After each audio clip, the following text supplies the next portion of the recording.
front of me is Infinix Note 30 Pro Plus, and today I would like to show you how you can apply iOS launcher on this device.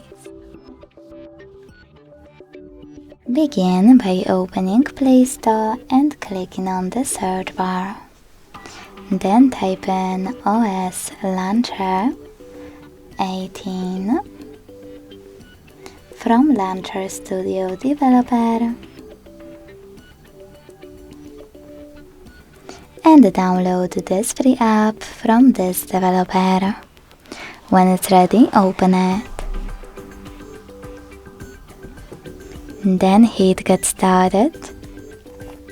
Select I agree to terms and conditions and choose Continue twice.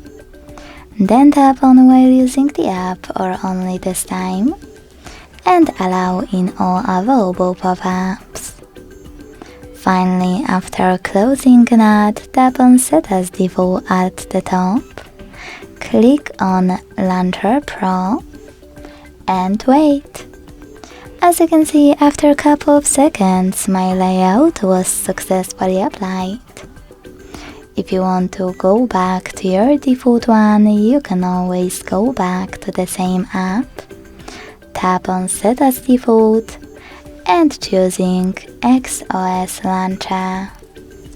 Thanks so much for watching. If you enjoyed this video, leave a like, comment and subscribe. Bye!